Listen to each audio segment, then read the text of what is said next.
That was weird. I had it all set up and configured, but it just didn't take it. I should be coming up any moment. Oh, with the live?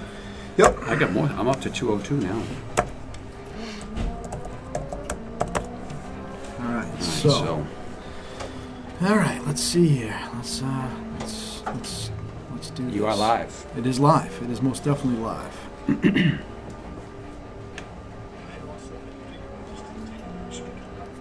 So give this about 5 minutes, guys. We're just getting things squared away, and we're gonna send it. You could put GF on instead of the blue screen. Yeah, but it wouldn't say broadcast starting. Oh, it wouldn't. Yeah, it wouldn't say begin shortly. That's gotcha. right. People be going, "What the hell's going on?" I rolled. Oh, dude! Wow, that's very rare that happens. I went up the side of a mountain. Oh, that's awesome. All right, let's see. What do you got? You got groups? I do. I'm sharing this right now on this page. Share now. Yeah, we got 14 up already. All right. Did you do? Did you do? I didn't do the groups yet. I logged into the other profile. I shared it out there, so I'm gonna change profiles now. Okay, I'm doing some of the groups too. All right, cool. I can share it to Two-Stroke Motocross. We get permission to do it there now. Oh. Yep. So actually, we'll throw them a thank you. Yep. So let's do that real quick. All right, we're logged in now here. Let's go there. Let's do share group. Yep. So let's see. All right. So All right, so guys, hang on just a couple of minutes. We're going to roll the intro just about 8 o'clock. Yep. Yeah, we're close. We're close. We're close. We're just building the audience now.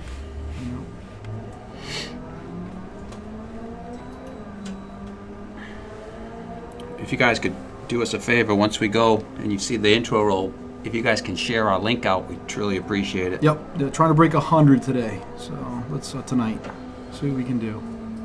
What's happening, Dave Zock? Everything's going great?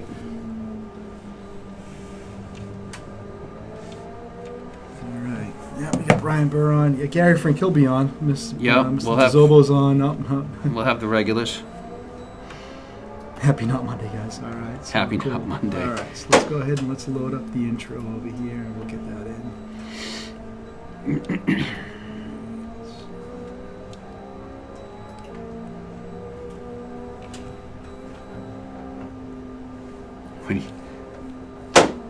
Oh, Mike, there'll be plenty of comments about A2, I'm sure. All right, here we go.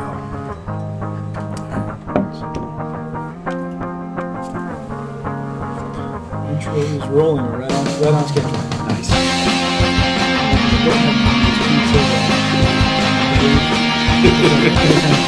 We'll talk about this in a minute. The good thing is listen, there's a lot of restaurants close by.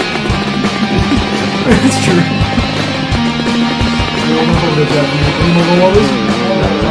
right, good.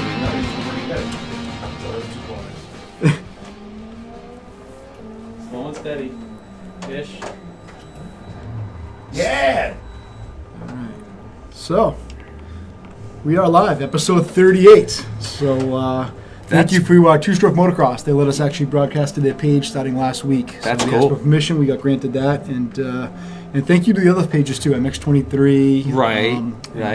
New York Off Road, New York Dirt, Southwick. Am I missing any pages? I know we broadcast this thing all over the place, but we do appreciate that. If it wasn't for you guys, we wouldn't hit those numbers. Right. And the other thing we do is, we like to put it out to the groups. So if you guys are actually out in some of the groups, make sure you click the link. Absolutely. Because we share the Northeast MX link, and if you don't click on it, we don't see your comments. That's right. So you click the link and leave your comments on Northeast MX, and we can actually see what's going on. We'll interact with you. Comment on Northeast MX. I've already seen a pop-up. Yeah, there's a bunch of people on Gary already. Gary Frank is in the house. More importantly, Gary look at that. He beat Lee Carrera.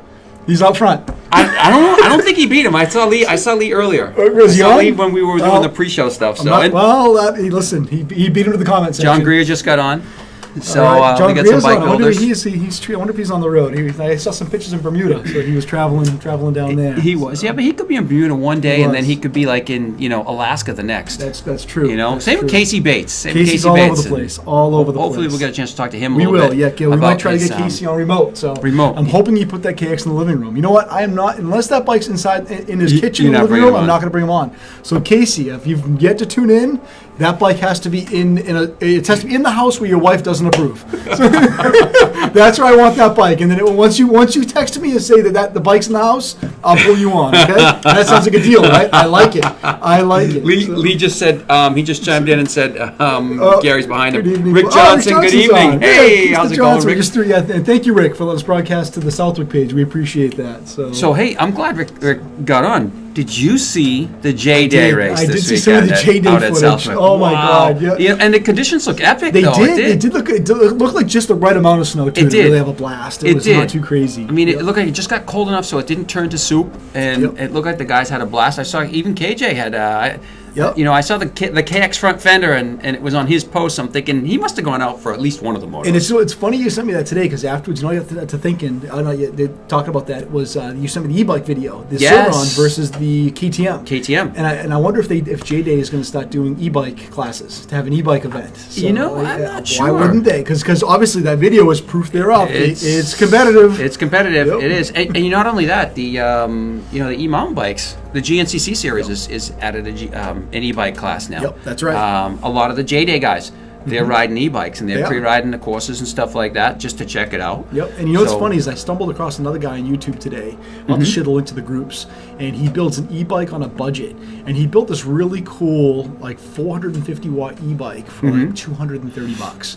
Wow. And he was a motocross guy, and he said, he goes, I'm not spending $3,000 on an e-bike, and he had a I don't want to say crappy, but like an old Trek mountain bike. Yep. And some decent suspension and some good tires, and he said I'm gonna make this into an e-bike, and the thing actually is very trailworthy. It probably hauls ass too. Yeah, it does. It's got the pedal assist, and he did some review videos, had it in the woods, and he's into the whole thing for a few $100. And like that's perfect. That's cool. Yep. And while we're talking about bikes, Hey, e-bikes, Brittany Gabb's bicycles, on. Brittany, hey, how you doing, Britt? Hopefully you're doing all right. Yeah, Everything, I hope she's everything's feeling better. healing. Yes, yeah. Post up a comment. Let us know how you feeling there, Britt. Rick Johnson says, the track was great. Solid all day, no soup. That's fantastic. I do want to say, while we're still talking a little bit about bikes and e-bikes and stuff like that, that Pegs to Pedals has added a spring event next year. Nice. So Also at Southwick? Also at Southwick. All right. Thank you for hosting, Rick, and we will be at that event. I It know you looks did the like last one. I did the last one. I'll do this one too. I'll do both. Anytime that the Pegs to Pedals goes there, if they're going to go a couple times a year, I'll do it. As long as the schedule is clear, I'll do it. I love that. I mean, it was a blast. And I think that the Carrera and Frank should team up. oh boy, who would ride the motorcycle and who would ride the bicycle? I don't. We have to flip a coin. Rock, paper, scissors. I don't know, but either way, that team is a team. That's dream team. We were having that discussion. Maria and I had a discussion last night about rock, paper, scissors. I'm still like, I don't get it. I mean, yeah, okay, so paper covers rock. I'm gonna throw my rock through your freaking sheet of paper. That's right. It's like John Levesque's on. He's already calling me out. He's calling me out directly. So I'm concerned. Jim. He says hi, Jimbo. Hi, John. He did. Hi, John. Listen, it's gonna be a long night. Just you sit in the back seat and don't say anything. So if you guys hear, can they hear the background They audio? probably can't. Yeah, you know what? I'll show Why them don't what's you going on. flip the camera so you can share what's going on? We have in-studio guests So we have tonight. in-studio. Jeff, throw the camera a wave. Watch the road! Watch the road! You're in a very expensive Ferrari. So Jeff is taking advantage of the 3-degree of motion simulator here in the shop. So he's doing a little better than your brother did out of the gate. So although he did roll it, you did roll it over once already, right? Yeah, he probably did a Travis Pastrana style double barrel roll. Yeah, I think you he never did. know. I think he did. I mean, for you guys that don't know, we got Jeff O'Connell here and my brother. Yes. Arthur Boshin. That's right. Everybody knows as Hank, so call me known as Hank. Hank, where's my pizza? I'm just asking for a friend. I didn't eat any dinner tonight. What we need one more camera. I set up as many as I could. I've got 2 going right now, so yeah. Oh, your background. No, we're good. It just went to sleep. Just went to sleep. Calm down. No, there it is. It's back.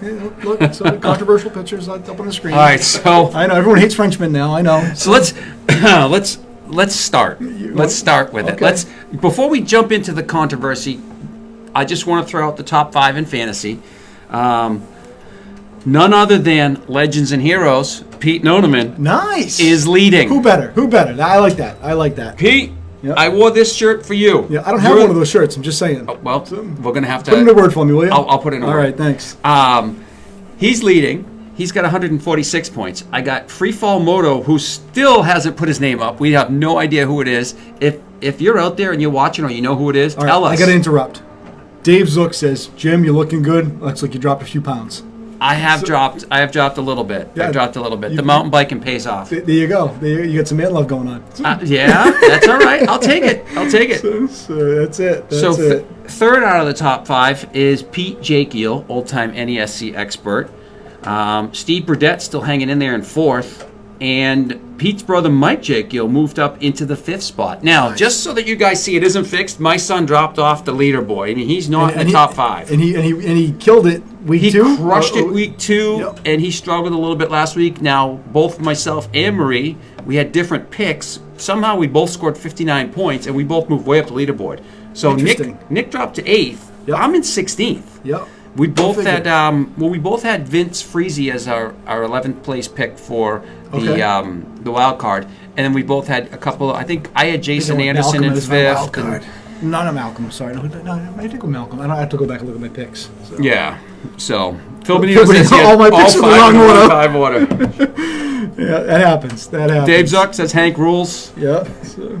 Hank's he should. Darren Corson checking in from Oregon. So yeah. So back to calling them freedom fries, and we're just calling them French fries. Shots fired. Shots fired. Okay, let's open up the French debate. Yes, the great French debate. So, Gary Franco just says, I suck at this fantasy stuff. Coming from the guy that harassed me on week 1. Well, hey, it is what it is. It is. Yeah. Yeah. Oh, James McNamara, finally getting to see the live show. Yes, James, thanks for tuning in, bud. We appreciate it. So the live show is a lot of fun. So of course, in the in the 450 class, it was pretty good. Eli finally came through and he did. I thought he had been there earlier. He warmed up. He warmed up. He usually doesn't get the first couple of races down. He usually has problems, and then something happens. And Reed's still struggling. It is. Yeah, Reed, LCQ winner once again. So. Yeah, but you know what though? He's out there and he's doing it. And when I made that comment last week about, I had a gut feeling in the next few weeks he was going to say, that's it, I'm done. Right. He actually looked really good. Yep. He still doesn't look comfortable. No. I mean, I can't imagine somebody that was a past champion running LCQs and being comfortable. Right. So it's not good. No. And you know what? It is what it is. Exactly. Now, Kenny, of course, he looked strong. He said he had some issues with... Struggled with the whoops a little bit, too. He had that one mistake where he almost went, see you later, sayonara. Yeah. Yeah. And then Cooper Webb woke up. Yep. He looked great. He did. Justin was sick, I guess, so he kind of struggled a little bit. Zach Osborne. Damn, he's starting to look good. He's looking really good, coming on strong. Any given week, there's 7-8 guys that could easily take it. At least. I mean, you look at it was the second, when Bam Bam won week 2. Yep. He finished in what, 9th this week? Something like that. Look at the spread. It's crazy. Yeah. That's what I'm saying when the guys say they're having trouble with fantasy. Listen, if you put in Eli, Kenny, and Cooper Webb, I think those three have to be in your top 5. Well, Lee's upset. We're picking on Reed. We're giving Reedy a break. He's doing awesome. Yeah. So if you put those 3 in your top 5, I think you're solid. Right. And then you got a host of guys. I mean, I like Anderson. I like Osborne. Mm-hmm. I like Justin. There's a bunch of them that you could mix it up and put in there. This week, that wild card is 7th place. Right. I'm picking Brayton. How can you go wrong with Brayton for 7th place? He finished 7th last week. He's on the factory Honda. That's true. So. Yeah. Yeah, Brett Baggett was strong till the tip over. Vincent Egger's right. He was. Right. He was. Yeah, Vinny's right. Vinny's right. Yep. So Keith Taylor. Reed needs to join Ullman that used to race. We're on Best it. comment of the night so far. Best comment of the night. We're on it. We'll send Reedy some decals. Yeah. You can put them right next to the CBDMD decals. That's right. So, we could all use some of that stuff. Yeah. Good poster boy for it, that's for sure. Yep. So now, what were your thoughts on the Frenchman and the so-called takeout? Okay, so I mean, I do have to say this. I want to say this disclaimer. When we start talking about it, don't turn the comment board into a hate fest, No, guys. no, we don't please want to don't. see you guys fighting with each other. We're gonna talk about it. We want to see some comments, but don't start bashing each No, other because you no. believe certain things. No, you hit the nail on the head. I think right before we went live, we talked about it briefly, and I feel if it was two Americans, I don't think people would be nearly as heated. It would be it'd still be talked about, but it wouldn't be as big of an issue. Yes. I think even if it was different, and if it was if it was the other way around, and it was Craig hitting Dylan. Mm-hmm. And my point to some of this is, if you think back about when there's ever been altercations between American and French riders, or I'm going to say not French, but European riders, non-American riders. Sure, right. Because the example I used was James Stewart and I Chad. saw the picture. Yeah, well, I know James Stewart and Ricky when he landed on him. And Ricky, yeah. So when we were at Unadilla, and James Stewart slowed down and let Chad Reed by, Yep. nobody booed. No. What if it was the other way around? It would have been a mess. And then Reed came back at him, it might have been a different story. That's right. So that's right. Ooh, 78. We just broke a record, Jim. It's 78. definitely- Give us 100. Come on, guys. Keep sharing it out. it's definitely something that I just think hey, you're in the moment. Yeah, it's You're- racing. It's yeah, I don't think he thought he was going to clean his clock. I thought he figured I'm going to stand him up. I might push him over the berm. I don't think he made a mistake. Adrenaline's pumping. Yes. We've all been there. Everyone's gone in hot into a turn. Yep. He went too hard. So I thought about it as I was driving home today. I'm thinking, how You the driving all situation aggressive? Okay. exactly, white knuckle, all that shit. He's dying over here. I know. So I'm thinking about it. I'm like, all right, think back when you're racing, and you go down in the first turn, or something happens, and you get all fired up, and you're pushing through the pack, and your adrenaline's pumping, and you want to do anything you can do, and you might run into people, you might hit people, whatever. Yep. Dude, we were all racing for a piece of plastic That's back right. then. That's right. These guys. This is their job. Now, I read on an MX forum today, 250 class, $50,000. Approximately $50,000 is what the person who wins the 250 class gets. Yep. So, hell yeah. Yeah, and what second get? Probably 15 grand. Probably. Yeah. So you know what? For $35,000, I'm going to stuff my front wheel right where the sun don't shine. See you later. Do what you got to do. Exactly. Exactly. Yep. So it's like, this is their job. It is what it is. Yes, he even had said, he might have made an error in judgment. Yeah, he did. Rick Johnson, he says, moto is moto. Nationality has nothing to do with it. So I agree with Rick's statement, but unfortunately, though, the fans don't. The fans don't. That's right. That's right. Exactly. Unfortunately, right. the fans they judge. Yep. They judge. Yep. Yep. So, but it is what it racing. is. So I mean, Jet is Lawrence what it had is. the perfect post today. Yeah. And it's funny you say that because when I texted Roncada today, Stefan, and he said the same thing. His statement was, "Racing's racing." He said, he says, you look back over the course of time. He goes, it's every couple of years you get a move like this. Everyone goes, "Oh my God, what an asshole!" It happens. What are you gonna do? So it's, Marvin and Eli at Foxborough. Right. That's right. We were there. That's right. Yep. So. It is what it is. What are you going to do? So, we've all done it. I've run into people. I've got aggressive. I've pushed people around. I've been pushed around. It is what it is. And it all, like I said, for us, it was for a piece of plastic. Brian Simon, who says, "Hell, I'll stuff you in a corner for $100." We just said you do a plastic trophy. We're doing it. Well, Brian, that might be who you have to have your grudge match against. Maybe, yeah, I might have to. So I like Brian's. Oh no, wait a minute, Hank's here. Hank, I called you out. You've been called out by a few people though. Well, I called Dan LeClaire out. I know. Well, I called you out after that, so I got your second round. So you're going to be tired. Yep. Second round, or is it going to be On three for? three on each other? So Vinny Egger just posted $6,000 for the 250 moto win. Yes, in purse money. Yes, correct. But correct. It was, I believe, it was a Motocross Action article today that was being repurposed here and there that said it's those guys on those teams with the bonuses, the contracts, with everything that they have. It comes out to about $50,000 give or take for a 250 win. And guys, I'm going to apologize real quick. There's been a boatload of comments, as we just thought there would be. People are writing paragraphs. We will go back and address. We'll try to all the address questions. as much as we can. Yes, I know that yes. Facebook sometimes limits us to how many comments we can actually go They back do, and see and on I- our own damn show. And I can't post the ones that are more than like a sentence because it won't scroll within the top, so it'll chop it. So. Yep. But more importantly, we've got Jeff and Hank here. What's your input? What do you guys think? Let's go. Let's go. Give us some input. What we You wanna bring them on? You want to sit down? I'll give you the seat. You want to run the controls? oh, wait a minute. How about you sit down and don't touch anything? Robin's racing. We don't have to. How many chairs? Come on do we over. have? How many chairs do we have? Have a seat. Here, Bring pull- this. Bring the pull- chair in. Can we get him on camera? There you go. All right, we got. I've got Let me another move chair. in. Hang on, I got another chair. Wait a minute. I know I've got another one back here. I know what we do. All right, guys, we'll have to apologize here for We're gonna go impromptu. we're going impromptu. I'm moving over. You can move a little bit. Oh. We can squeeze in. Do you need me I on may, camera? I may have to adjust the camera. You'll sit lower, which is good. All right. So we addressed it. So Let's see. Did we get everybody Sit in? over there a little bit. Almost. Push up a little bit more. A little bit more. He's gonna be You're like, good right there, Hank. Where am I going?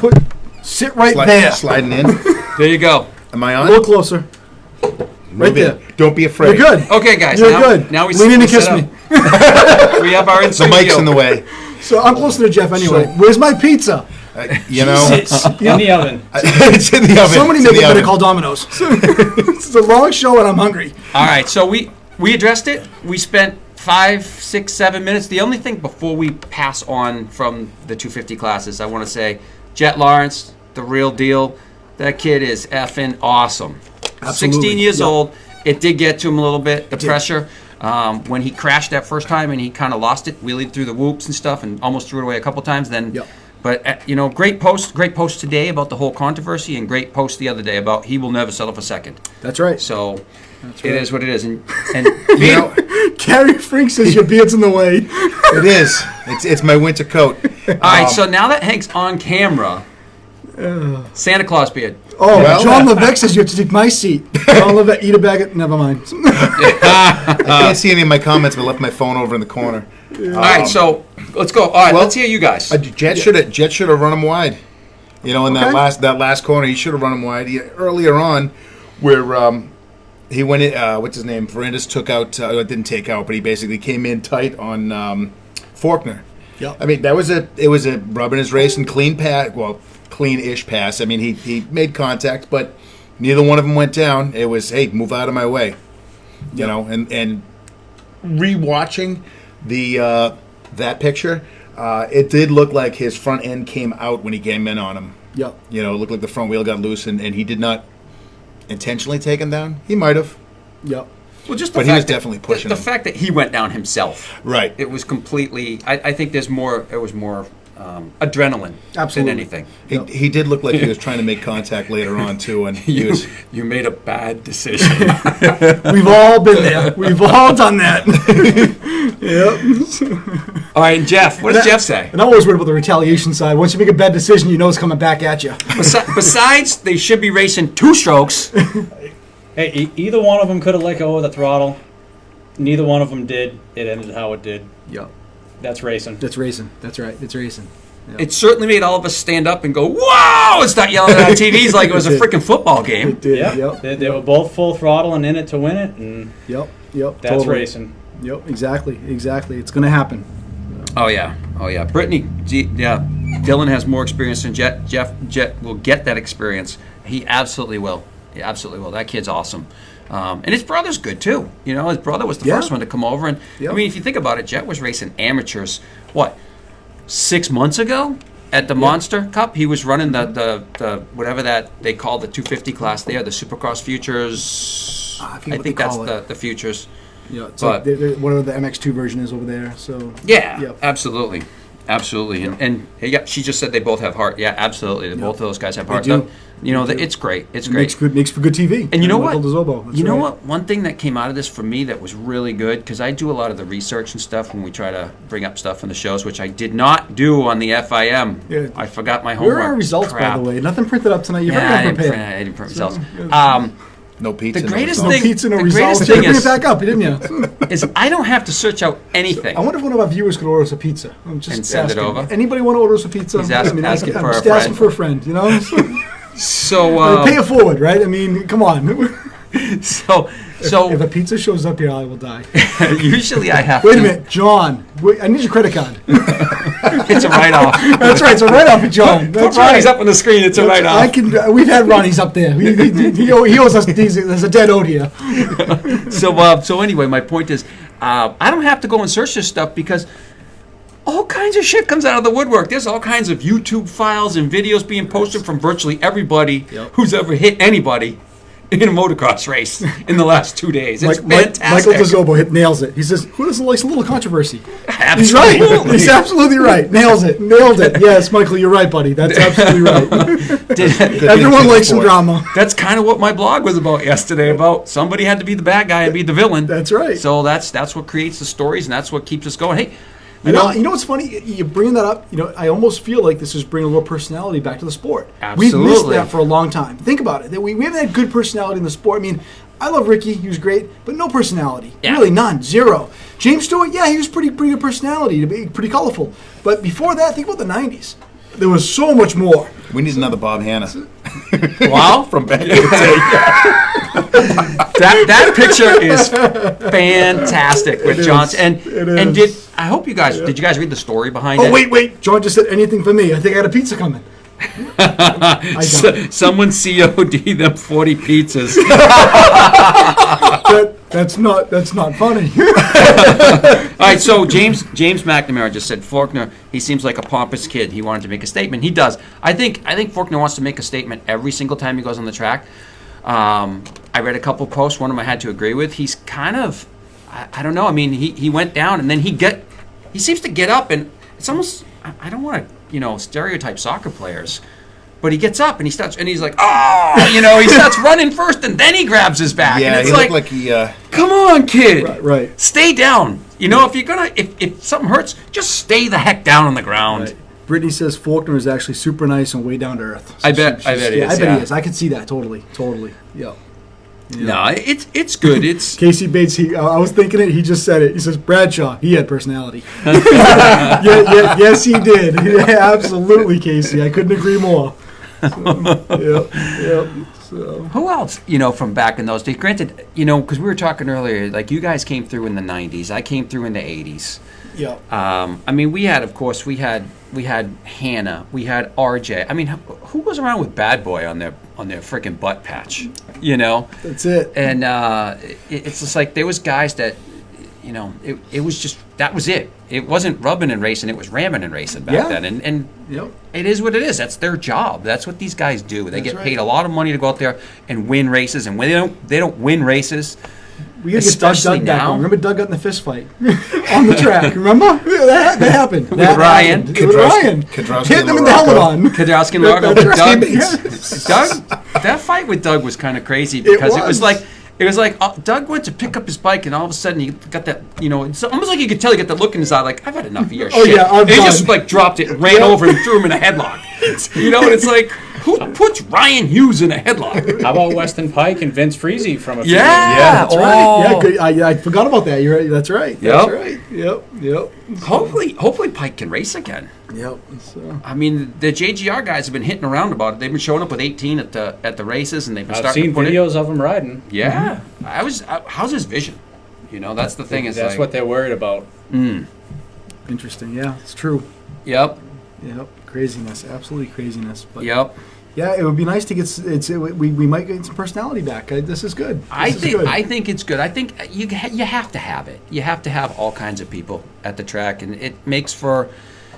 Let's face it, it's entertainment. For us, it's entertainment. For them, it's a career. Gary Frank, good point. He says, until you get to know them, personally, you shouldn't go judging them. Just my 2 cents. I like that. I like that. Gary Frank, I agree with you, my friend. That's a good point. I hope I was only making a comparison between soccer players in Austin. Yeah. Lee Carrera, now I have guilt. Sponsors are not letting the personalities come out. Sean Levesque, good. You know what? I agree with that a little bit. Probably a little listen, stay on the straight and narrow. So with sponsors, with TV, with all this stuff, for me, when I think about it now, I mean, years ago it was one of those. I wish this sport would get bigger, so that it was like NASCAR, and you'd have TV, and you'd have this, and you'd have that.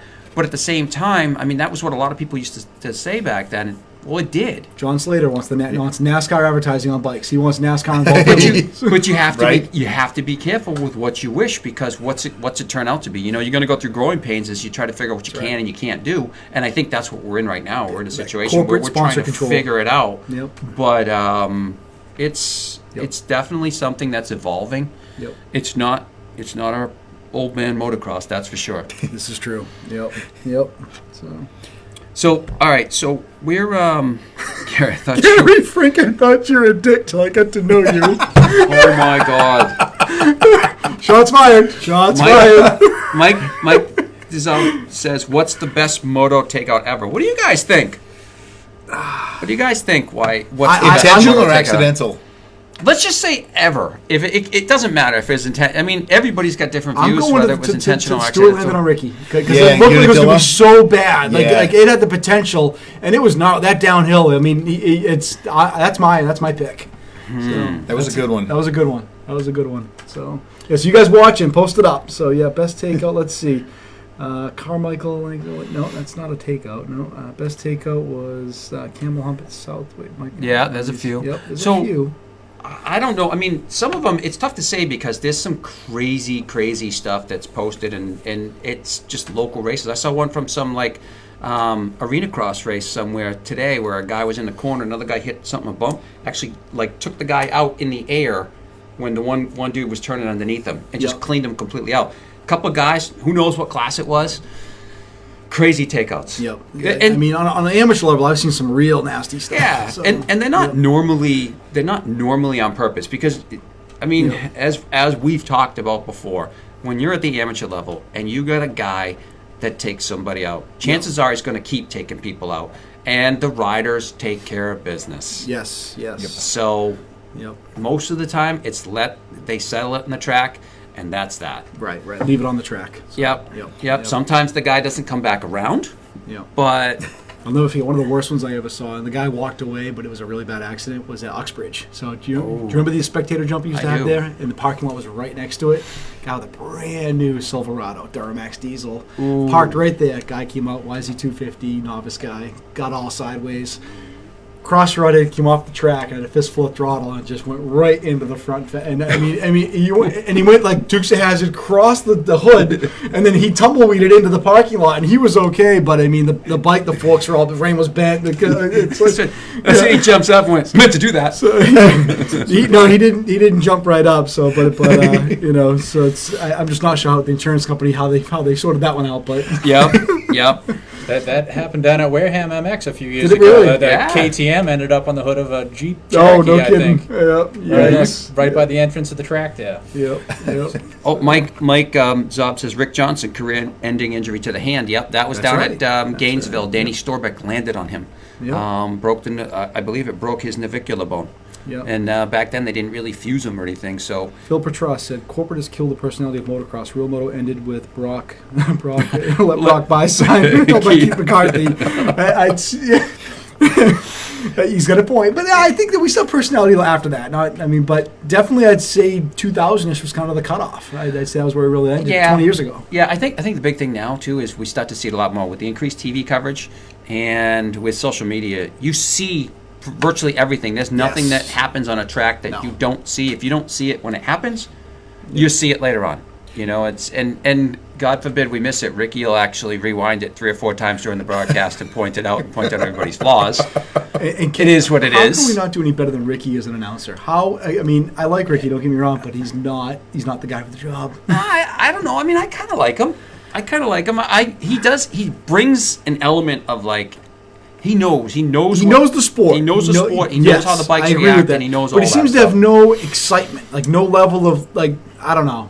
It's We need a It hashtag bring Emig back. feels like Tony Romo in the booth. I'm just not a fan. And I like Ricky. I do. I really do. Yeah. So, Yeah. It's. I mean, I want Art back. I mean, Ekman was great. Art Ekman. There's some Art Ekman and David Bailey. Yep. Those are some. Well, listen, it when was it comes to pretty cool. Foxborough, I've got some connections. I'm getting us in the booth. I am. Give me the microphone. Yeah. So maybe we do practice. They'll let us announce practice. Yes. So, all right. So, for our in-studio You guests, laugh. What if I pull that off? You. Oh, I would be crying. I'd be in the stands laughing my ass off. I can't believe they're up in the studio. Up in the microphone. Pan the camera over on that guy laughing his ass off. Yeah. Oh boy. So, what do you guys? Let's hear some stories from you guys. I mean, I'm gonna let you guys tell how you started riding. That's right. and We do this every week. we do it every week. So, I'm gonna let you guys. You've already explained my story on starting to ride. This Yeah, I'll probably, if you explain it, I'll take a beating. No. Well, other than the fact that you hogged the RD60 and I, It is left what with the scraps. Yeah, when it shifted. Oh, we're dropping viewers. Oh, see? just like that. Oh, we just went back up. Hang on. All right, so let's hear from Jeff. Yeah, I don't know. My first bike, I was 12. It was an '89 YZ80, bought with my own money from a paper route. Mm-hmm. That's when the whole moto began for me. And 16, I got a YZ 125. I built myself a McGrath replica bike with the Bud Light graphics and got the Thor Bud Light riding gear. Nice. That's cool. My brother had Matched- that. My brother had the exact same gear in his YZ250. Everything that 1999 era, only it was a 125 instead of a 250. Nice. And I started racing in 2004, and been racing ever since. Addicted ever since. Yeah, addicted ever since. Yep. Sorry. So, and the thing too, like, with Jeff, if you guys, I mean, virtually everybody knows Jeff. Zebra cakes, Red Bull. Yeah. And if they don't, if you go to a practice track and Jeff happens to be there, you're probably not going to get to say hi to him because he likes to fill up his tank and just go. And when he runs his bike out of gas, he Yep. goes back, puts a clean filter in it sometimes. I'm the Fills it guy up pushing and my goes. bike off the side of the track, not because it's blown up, because it's Yep. out of gas. Push Yeah. that a little bit, Jeff. You keep wandering off camera. There you go. Sliding off. And we Yeah. got your beard, Hank. You're all set. You're all set. Excellent. We No, got- my we got beard's you- like dominating everything, I guess. It is.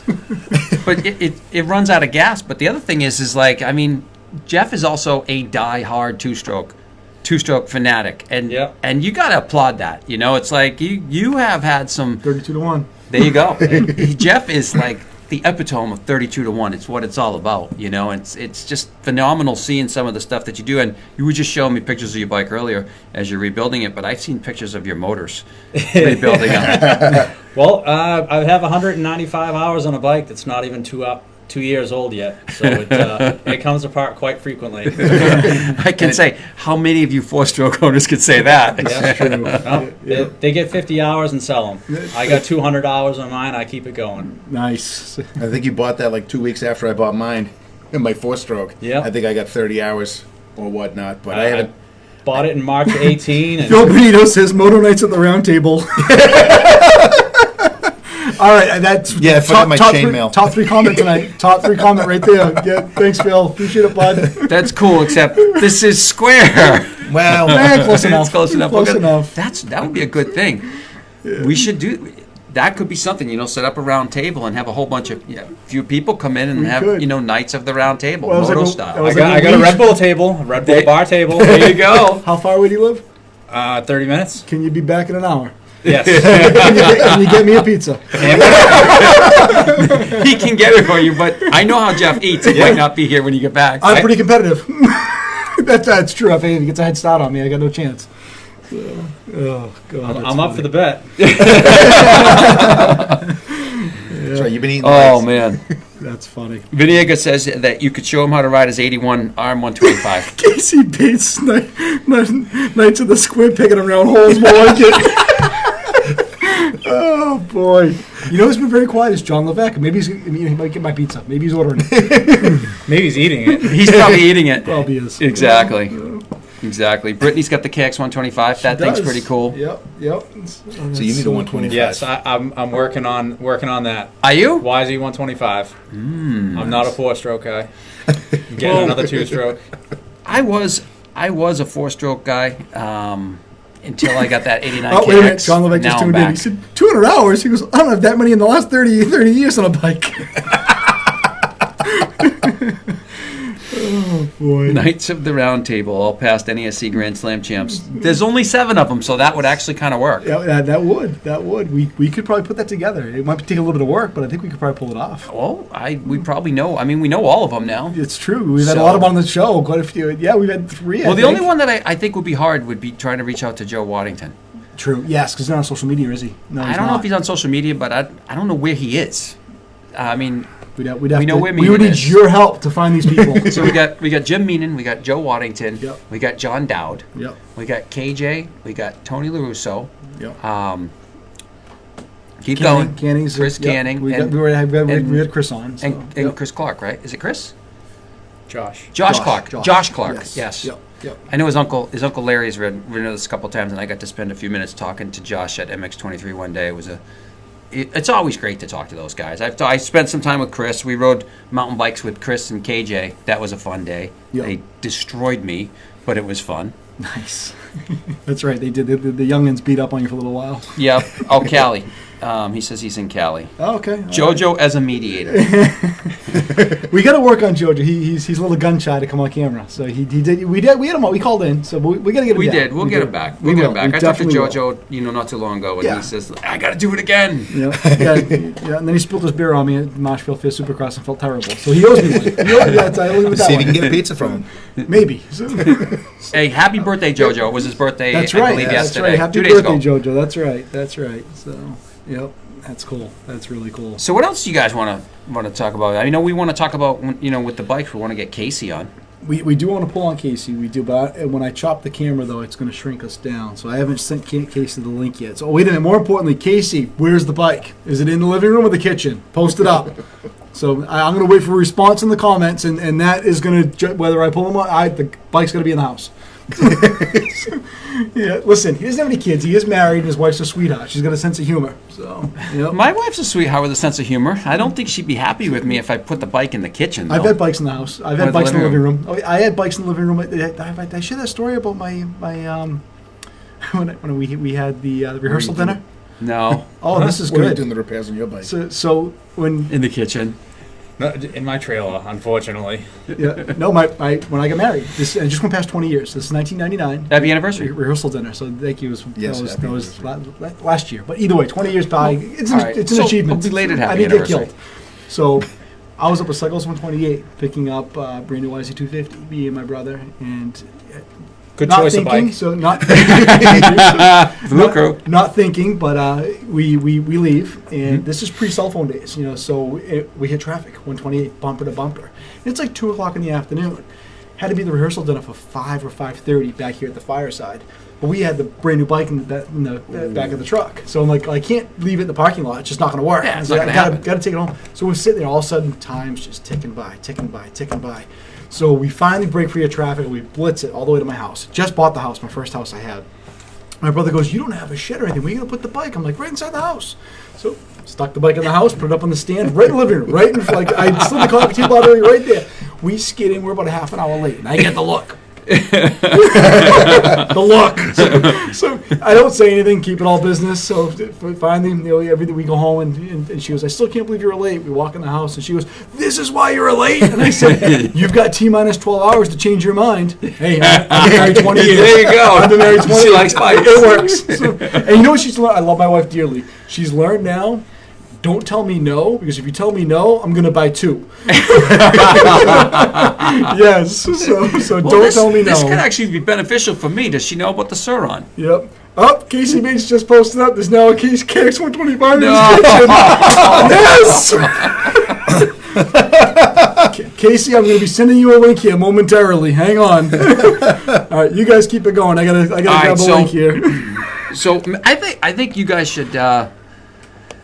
When you guys met, tell that story about how you guys met. I know Jeff had some issues with some of the conniving, stupid son of a bitch bike thieves. Yeah, I had 3 of my bikes stolen, and Oh, Casey did too. He'll talk about that in a minute. I had never met Hank before, ever, and he managed to get my cell phone number and contacted me and said, hey, bring your gear down to Wareham. I got a bike for you to ride. And I went down there, and sure as shit, great guy. He let me ride his bike all day. See, people aren't going to believe that now. Yeah, I had just picked up my new 350 SX-F, and I had joined the 4-stroke crew and admitted that I was old and bought a 4-stroke. And I had seen that Jeff had his bike stolen, and he was friends with Todd Amaral. I had seen him there before. I'm like, oh, 942 guy, that's my old number. Seen him around, imagine that at Wareham. And so I was like, hey, listen, dude, you want to ride a bike, man? Bring your gear. I'm only going to be able to do 4 laps at a time, and you can take it. I'm going to need a break. So, it wasn't our motos on the 350, but we were swapping back and forth, and then we swapped some stories, and he was showing me speaking of the 32-1, show me what happens with Spectro at 32-1 on his experience compared to Yama a little bit 40-1. Spectro is no bueno. No bueno. And ever since it's been, we went to a couple of different events. The one up in upstate New York, Quinman Hall, camped out and whatnot. And, it wasn't our motors on the 350, but we were swapping back and forth, and then we swapped some stories. And show me, speaking of the 32-1, show me what happens with Spectro at 32-1 on his experience compared to Yama a little bit Spectro is 40-1. no bueno. No bueno. And ever since then, friends on Facebook communicating, going to ride and whatnot. The one up in upstate New York, Quinman Hall, camped out. I gotta join you guys down there. It wasn't our motors on. I try and get them off Red Robin or Texas Roadhouse all the time because I like to eat. I like to eat. I wouldn't even want to go with you guys. I don't think I'd probably be like, I gotta go. I gotta go to the bathroom. Tonight was mellow. I had eaten a late lunch, so we hit Red Robin. Sorry, Dave. The people at Red Robin know me, unfortunately. Unfortunately, that could be a good thing. You walk in, it's like the regular. Yep. Add a patty tonight, please. So Mike Zob says, any stories of guys getting stolen bikes back? I've only known.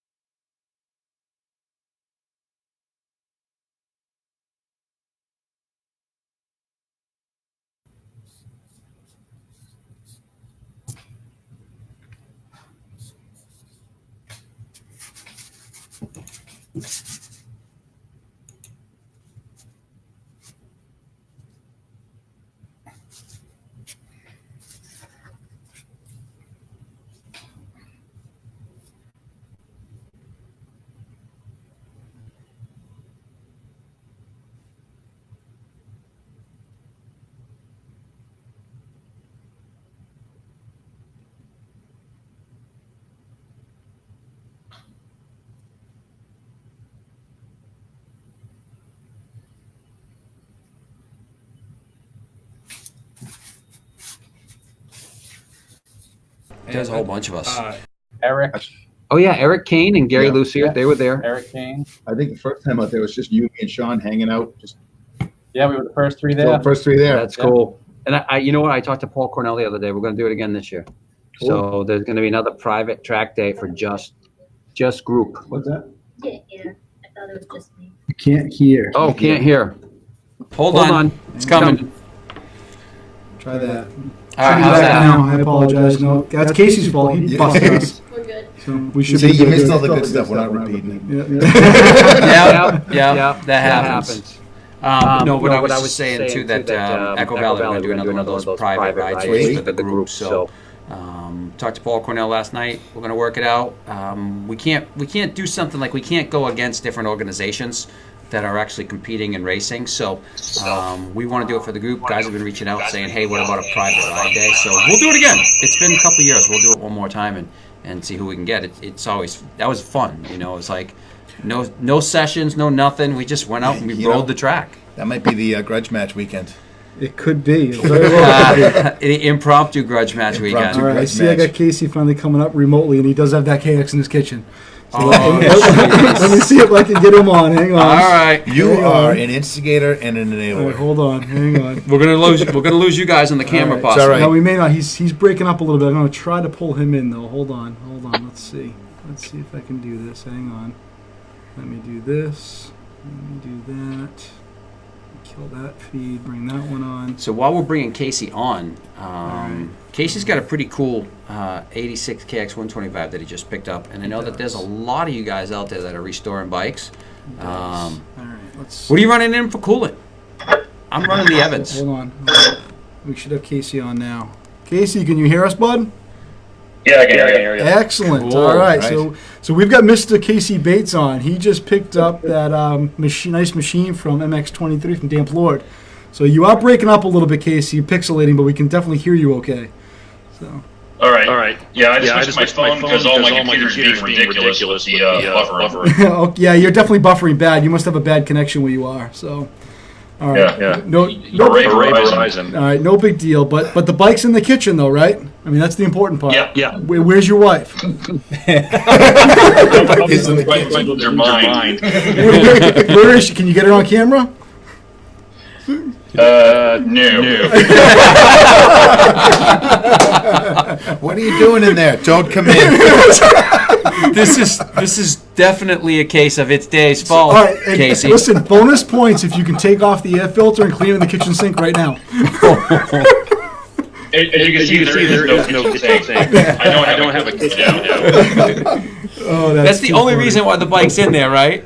Oh God, that's funny. When we get storms of flooding, my kitchen will be full of like motorcycles. Yeah. I like Fire it that. up. I like Brian that. Burr says you have a potato for a phone. Yeah, you're okay, but you move the phone around, you pixelate real bad, but that's okay. So Casey, we were just talking about stolen bikes, and I don't know if you heard it or not, but you've got a great stolen bike story. Why don't you share that with us real quick? Because I think yours is probably one of the best I've ever heard. Which one? The 400? The 400. My dad's 350. No, the 400 is a much better story. Okay, so was it 98 by brand new YZ400, like one of the first dozen or so for sale in the country. I basically, by hook and by crook, got one. And because I went off to college, and my parents were like, don't take your bike, you'll get stolen. Don't take your bike, it'll get stolen. So what do you think happens? Bike gets stolen. Yeah. You won't off at college. Nobody tells me about it. I find out when I come home. Yeah, I knew before you did. Yeah, and this is pre-Facebook, so there was no like people telling me what's going on. So my dad ended up helping me get another 98 YZ400. I ended up racing that about a year ago. Stadies are going down 24, and I think it was Avon or just north of Avon on 24. It's coming south off on 28. Pulls over some fools in a truck. They've got my YZ400 in back. Yeah. They claim that, I just bought it off my cousin for like $600 or something. Thankfully, the Stady was actually with it enough and knew, like, bullshit. There's no way you bought this for $600. Because you couldn't buy a YZ400 at that point. They're flying out of the dealers. And turns out that they were riding the bike in the city. Was it DMX Rough Riders Anthem? That videos, one of the guys wiped out so bad he required like 8 skin grafts and then sued me. Yes. After I got the bike back. Legit, you spent time in court because of it. Yeah. That's crazy. I probably spent like 3 months fighting them in court. They still owe me like $3,000. I'm guessing I'll never see it. Probably not. That's insane. Yep. That's insane. They steal your bike and then they sue you because they got hurt. Yep. But that was gone for what? Over 2 years, Casey, or 3 years? I think it was gone about a year and a half. So think about it, a year and a half to get it back. So at that point, you wrote it off. Bike ain't coming back. Yeah. You got it back. So he still has it today. He still owns that bike today. So That's I crazy. still haven't had to rebuild it, so I don't know if these people are talking about having to rebuild the 4-stroke every, 6 months. I did a half season in the, 4 open amateur and 200 plus amateur, plus a bunch of arena crosses. Then it got stolen, and then I raced 2 more seasons on it before it became my practice and play bike. I got to rebuild it now because I just started getting aluminum in the oil filter last oil change. wow. Yeah. That's great. Bike's 22 years old. He can legally vote. Oh, that's awesome. That's crazy though. It lasts that long. Got it back. I can't believe you got it back. Yep. Pretty crazy stuff. I'm surprised the Stadies even called. Yep. That they ran the frame numbers. Yep. That's crazy. It probably helped. I was friends with PJ, who's some of those guys were looking for it. Yeah, one of my neighbors was a state trooper too, so they kind of knew he was looking for the bike for a long time. So, yep. We had a PW50 that was stolen out of our house when our kids were real little, and they left the good bikes and they took the PW, and we figured out who did it, but we could never prove it. Yep. But let's just say we scared the hell out of the guy. Yeah, we happened in Derby, Vermont. We had a bike get stolen, an EMX race, and I know that there was some brute force used to return said bike. It was found within a 3-mile square radius. So yeah, that's going like 20 years ago. So back you can get away with stuff like that. So, Yeah, you can't I'm not do going it to mention now. any names, but I know the people that were involved. And Well, when someone stole my dad's 350X, I had to go and steal it back. I found it out in the woods behind Great Meadow. Oh man, Yeah. yep. that's not good. So how do you like the KX? I'm amazed how much lighter this, because I've had a 125, was it the 96 seasons, the last time I rode a 125 in the youth expert class? Yep. And it's just, when I was putting in the truck yesterday, I'm like, I feel like freaking Superman, because I just like ran up across Stan's parking lot into my truck with this thing. Well, then again, I mean, you're like 6'4", what, 235, and and wait a minute, wait, you guys want to have some fun? If I could Hold on, shut up. Listen, you guys want to have some fun? You ready for this? You guys are all sitting down, thank God. Casey, tell everybody what your foot size is. 17 double E. Now, think about him shifting an MX bike. Oh yeah, 125 even. Yes, yes. I had to custom order him boots once. Did they make them that big? That kind of No, you have to get it from Alpine. It's custom made. You had to spend like $500 on them. inspires me. I think I want a 125 again. There you go. Do it. Yeah. Oh. I think I want to get rid of that 350 KTM and pick up like a. What was the last model they made? The KX 125, 05, 06? Yeah, like 0506, right around I think there, that would be The cool. silver frame. Yep. Get one of those and take that sucker out. I think the 250 needs a twin. You need 89 125. I know where the Poacher's got John's 89 125 right now. He's gonna go through it and rebuild it. Well, if you're gonna do that, you might as well get an 89 500 too. No, Paul Cornell's got that. I don't have to. Those they got 'em. Only real men collect the 500s. We've been over this. Yeah. If it's anything over 250 cc's, I need a button to start Although it. John Levette called me out and said my bike was a trailer queen. Now, you're my witness. Have I not ridden that bike this year? I rode it quite a bit, as a matter of fact. Yep. I did put some mileage on the bike. You did. Hey, Todd Rashad just said, yes, I need a 125. Yes, yeah. Coming from the 125, what can we call him? He's going to be the 125 guru. I don't think Guru's good enough. No, that doesn't fit. The Todd. 125 whisperer? Yes, I like that. Yes. He talks to that bike and he makes that he's bike. another big boy on a little bike. I like it. He makes that bike tell a story. He used to ask the rest of the 50-plus guys that qualify for Loretta Lynn's. Yeah, and when he pulled up and they all kind of pointed and went, really? And he went, and then after the motor, they're going, never mind. Yeah, goes back up for the second motor, gets called out. How the hell did he finish that high up? Yeah. Well, I think, like you said, one of the guys went, boy, you can really ride that thing, huh? Right? Well, I know it's funny. I've talked to a couple of the guys there too that said, "I can't believe that guy was riding a 125 when we were in the middle of the race." Yeah. Oh, yeah. That was great. It's like, yep, that's Todd. Yep. I'm restricted to the 125 class because of my age in New England. Here I am, 6'4", 235 pounds, riding a 125, generally destroying a motor about every other week. And then I turned 15, and my dad turns me loose on an XR 500. Burning alcohol between cars. He remembers that bike. That thing was heavy as crap, scary brakes, but damn is that thing going a straight line. Yeah. Now, Casey grew up with barely two nickels to rub together for a racing fund, so pretty much whatever his dad could scrounge up and piece together. But his dad was probably the coolest redneck engineers I think I ever met. He would make anything run. You name it, he would put it together and be like, here you go, guys, send it. Yep. That's the way to be, man. That's definitely the way to grow up. Yep. Because then it's like you appreciate it a lot more. Absolutely. You know, especially when you do it, when you rebuild it and you take it out and you ride it, you appreciate it because you know what went into it. You weren't just guessing. You did the job, and now you're actually showcasing it. Casey's part of my motocross addiction. I met him at 86 when him and I were just little kids. Wow. He had a bike when we moved in, and shortly thereafter, my parents got a four wheeler, and then we had the DS80, and then so across the trail leaving from my house. Yeah. Oh yeah. That's cool. So, That's cool. Yep. So Dave Zuck says no sound, but I see sound working okay here. So Marie, can you hear everything okay? Marie's not paying attention. We're just trying to double check and see if we have sound. Yep. So we had one person that reporting no sound. So Jess had his whole transmission apart and whatnot. I got pictures of the rebuild. Yeah. Yep. Yeah. I mean, the cases have been split, I think, 6 times now in the last 2 years. Wow. 6 times. 190 hours. Yeah, but you could do that, though. Right. You could do that. It's just been a long, sad story. I bought the bike after the other 3 got stolen. 15 hours in, the chain hit the side case and put a big hole in it. Oh. So I had to replace a case half at the 15-hour mark. Yep. 50 hours came through, I did a top end. Yep. 96 hours when I was down south last season in 3rd gear let go. John Levesque is asking where you are. Poke your head in the camera because it's cutting it off. And I got 3rd gear overnighted to me where I was. Sounds good. So, yeah, I think it's just Dave Zuck having issues.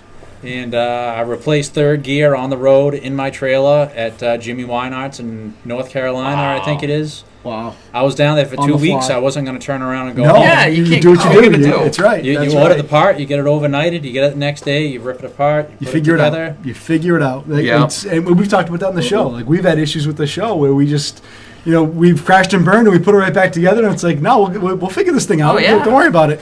Sean Doherty said there's an audio feedback echo on the video call.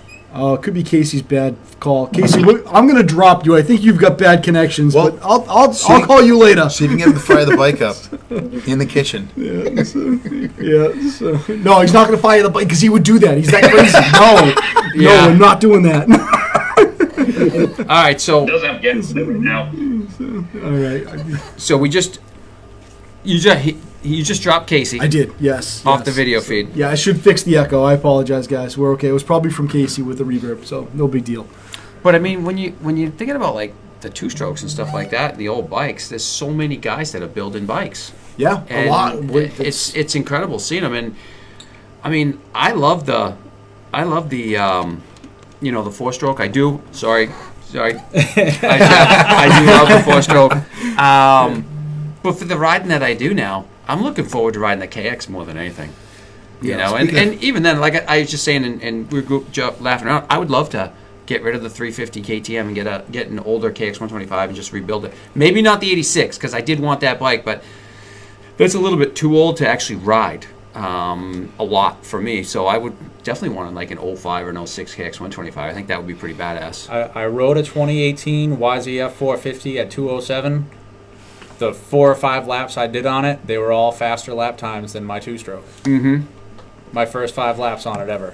Yep. I have more fun on the two-stroke. That's It's Right, just more and that's- interesting. and that's what it's all about, you know. I don't need to be the fastest guy out there. I'm out there to have fun. As Yeah. Todd's told us too, you know what's great about 125? It makes you a better rider. Yeah. Because Yeah. you need to be smooth. Keep you your momentum You gotta have going. momentum. It's all about that sweet spot. Yep. Yep. And it is. And where with the 250 or 4-stroke, especially the 4-stroke, you can be real sloppy and still be fast. Oh yeah. So, you know, Oh yeah. I mean, you can pretty much come to a stop in a corner on some of these four strokes, Yep. and then just go again. And Yep. you know, for guys like us, we're not going to lose that much time. Obviously, the guys at the pro level, they're going to lose a whole hell of a lot of time if they stop in a corner. Well, that also But- kind of squares the corners more too, so that when you're on a 125 and you're out there, you got a big square-edged corner. Yeah, it just makes you pick the lines. You know, you got to look to the high part of the berm. Where can you go around? You know, some of the chop and the rough, and still maintain your speed on a 125. And I think it's a whole different style. And being a bigger guy like Todd is riding a 125, I think sometimes that's a plus on the tracks. The way the tracks develop now, where you kind of have to, manhandle that bike. You can't just let it ride. You're holding that bike and you're actually, putting it wherever you want it to go. And I think that's the one. Todd's always been, since the time that we were kids riding in the amateur class, he's always been phenomenal on a 125. It's just, I mean, he won the 86 125 amateur fall championship and he beat Doug Henry. There you go. So, like I said, that was an interesting series. But the guys, I mean, those guys, they ride and they can ride those bikes well even today. Yep. And I grew up on them. Exactly. Todd and I had that conversation. We grew up on 125s. We right. made expert all the way through amateur class, everything. We rode 125s until we turned expert. Yep. I've ridden up at NHMX with Tony before on his KTM 125. I'm on my 250 giving it my all, and he's just turning around looking at me like come on. Let's go. Get dropped back. Where you going? Don't you love it when you're riding with Tony up there and you go over the Intimidator or something like that, and he does just that? It's like he's up in the air and he kind of turns around and looks at you and he's like, What are you he's doing? like, what are you doing? Come on. He'll just be in a corner, standing up, third gear, wide open. He'll just look over his shoulder, and I'll be giving it my all, bouncing, and he's just sitting there Effortless. laughing at me. Yep. Just, what are you doing? Yeah.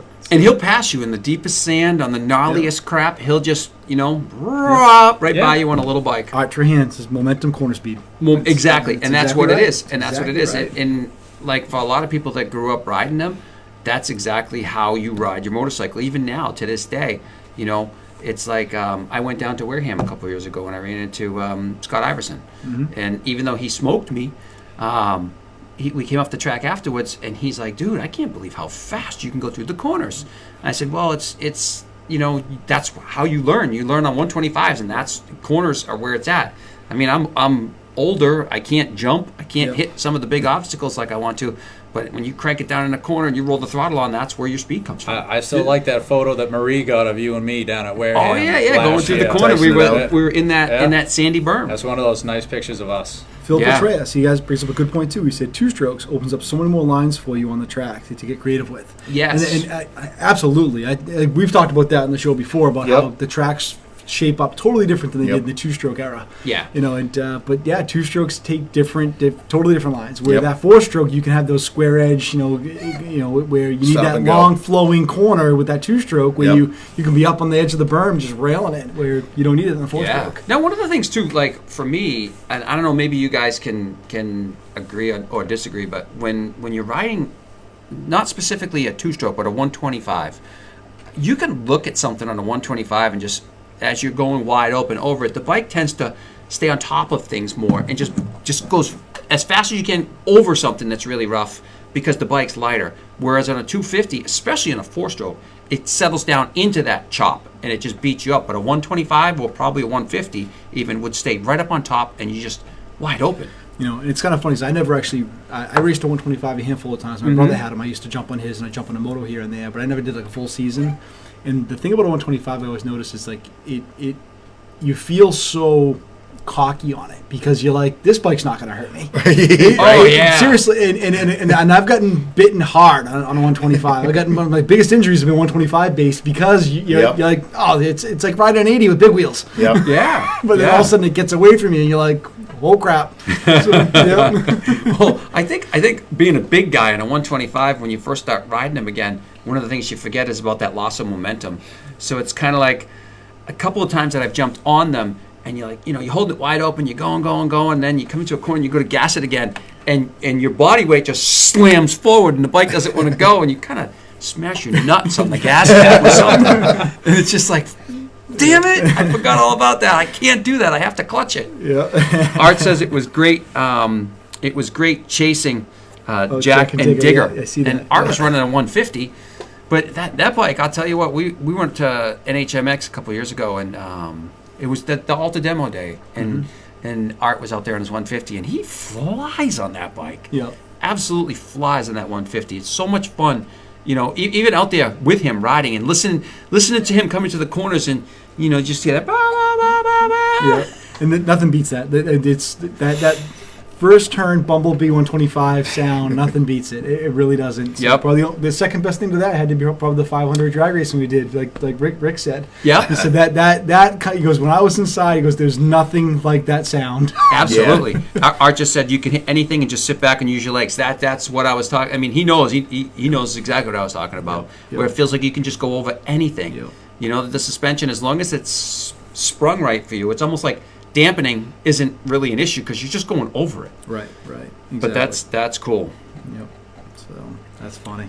So yeah, we have a ton of comments up. 255 comments tonight. We have to go Wow. back to that. That's a record easily. Well, I think the good part is we didn't spend a ton of time debating over the whole race last weekend.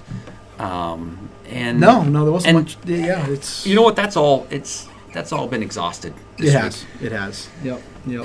So moving on to this weekend, Glendale Supercross. Arizona. Yep. Arizona. What time is it on this weekend? Early. So Past my bedtime. Well, It's yeah. a West Coast race, obviously. I It'll think be on it the starts. DVR. I think it starts at 8:30 or 9. I don't know what time the start time is, but Yeah, so that means the premier 450 class is probably around 10. it's going to be 11ish. Yeah. Before Well, the that, 250 was the show names go last off. week anyway. True. Yeah. It was, but I mean, picks. I made a commitment that I said, you know what? The time that I left Kenny off of the top 5, he won, and I felt horrible about it. So I said, that's it. I'm leaving him on. I could be jinxing him all season by not picking him or by putting him in the lead. So who the hell knows? But I'm gonna go with Ken here on out, and then just hope for the best. But I think I've already made my picks, and I believe if I'm thinking about it right, I went. I'm thinking I'm putting Barsha back out front. Yeah? Just because he had such a outside that, I think he's going to be like, wow, I really got to redeem myself and come out with something to prove. Him finishing on an 8th, 9th spot, I think he's like, no, I can run with these big guys and come back out and heavy hitting. I mean, he convincingly won round 2. I mean, he was. picks so far have all sucked. I think I'm down in like 77th place. So who are you picking for this week, though? Who's your overall you know, winner? I picked Barsha last weekend, and Yeah. I think it was Barsha, I picked Roxon, Barsha, and Tomac, and yeah, I missed that one. So I think I'm probably going to go with Roxon and You going Tomac in Roxon? second. All right, okay. Now here's the thing though. Like I got the NBC Gold Sports Pack or whatever. You know, it might just be NBC Sports now, and you're watching qualifying and stuff. And I'm on Twitter all afternoon. Do you think somebody could have mentioned that Justin had like the flu and wasn't feeling good? I would have taken him out of my top 5. There you Damn go. it. Yep. But no, seriously, I mean, it's good. You can't go wrong with some of those guys. Now that it's been 3 or 4 races in, no matter where you put Ken, Eli, Cooper Webb, those guys are solid. And then Yeah. Anderson and Osborne, they're both up there. You can't go wrong putting them in. Adam Cianciarulo, he's gonna win one. It's just a matter of It's a matter when. of time. Yeah, yes, absolutely. You know, and I He'll mean, get one this year. Brayton's solid. There's a lot of guys out there. Yep. Wilson and Baggett are doing pretty good. Wilson and Baggett, yep, you can't forget about Yep. them. Yeah, Yep, Dean's that's true. hungry. Yep. You know. What do you think there, Jeff? Who's your pick this weekend? I'd have to go with Tomac and Webb are up front, Yeah. and I'm kind of undecided on a third place finisher.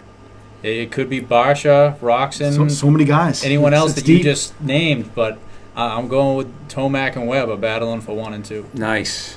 I really was impressed with how Zach's turning it on. And Zach coming. I mean, early on in the race, Anderson passed him, you know, and they started to gap him a little bit, and he just turned it around. And he went right back past him. Yep. You know, that was cool. I'll say that, you know what's fun though with the top 10 being as competitive and tight as they are, guys are riding, I think, that level above where they in the comfort zone. So Yeah. mistakes are being Yeah. made. So it's almost comes down to who's going to make the mistake this week. So Yep. that's where we're at. It's who's going to make that bobble where it's like, you know, and then who's that next man up. It's we're at that spot where it's You know what and the crazy thing with us playing fantasy, it adds another element to it because I won't name who it is, but he messaged me and says, "Dude, I had everybody in the right order, including the wild card." And then somebody started coming through the pack, and I'm going, "No! No!" And I started laughing. I was like, that's the element that fantasy adds to it is what you want to do is you want to sit back and enjoy the race. But it's so hard to just enjoy it because our competitive side comes out. it's kind of like watching the Patriots. Like my father-in-law and I watched both games this past Sunday. And he goes, for the first time all season, he goes, you haven't yelled any obscenities at me and haven't hit me once. We were kind of thinking, like with the football games this weekend, that we wanted Tennessee to win because we wanted to see I did too. Vrabel go back. Yeah, and plus they were the outlying underdog. I was always rooting for the underdog. But the other thing we wanted to happen was we wanted Green Bay and Kansas City to go up against each other so that Geico could have friggin' smashed it with the commercials with Rodgers and Mahomes.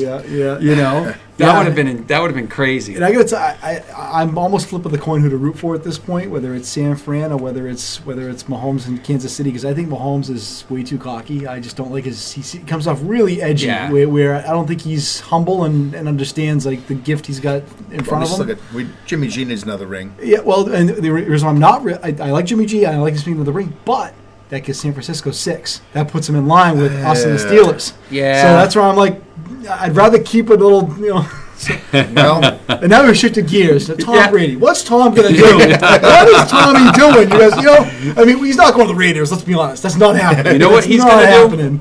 He's going to race Lamborghinis. Who's Tom Brady? There you go.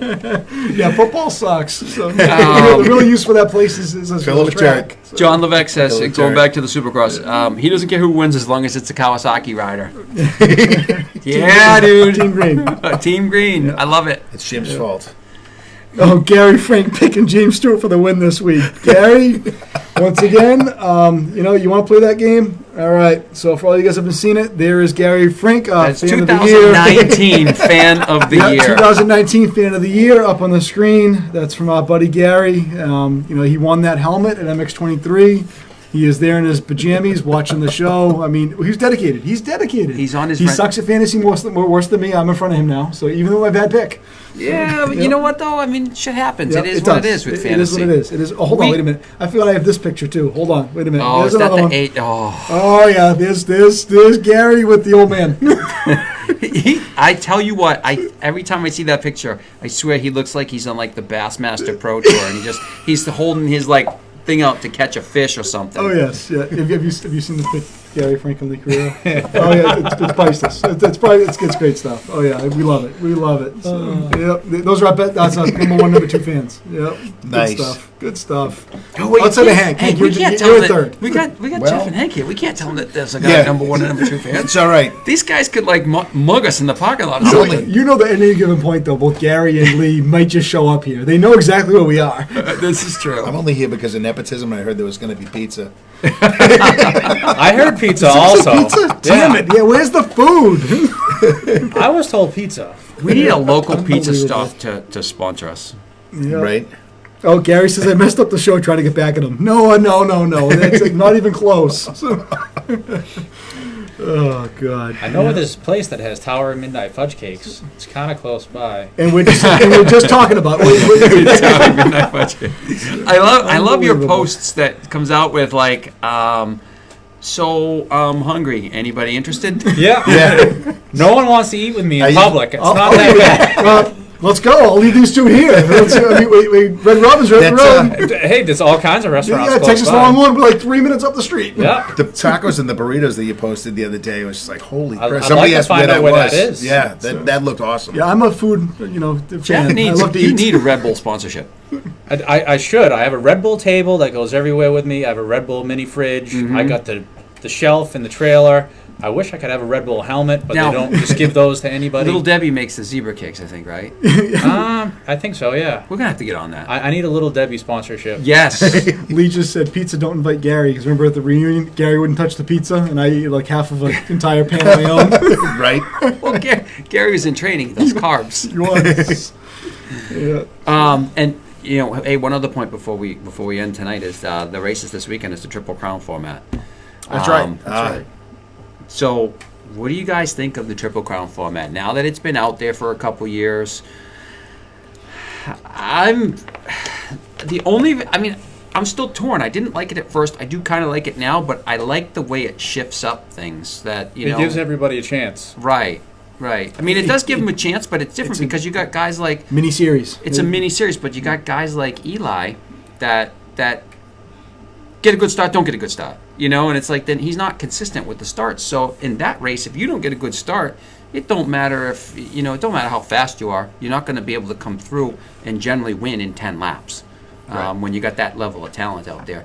But you guys like Kenny that seems to consistently get good starts. Vince Freese, he does great in the Triple Crown stuff just because it's 10 laps. He always gets good starts, It's a and he sprint. can be up front for the first 2 or 3 laps, and then he just kind of fades. Yep. Yeah, I wasn't a fan of it the first couple times around, but then I was watching last year, and I'm like, it mixes it up.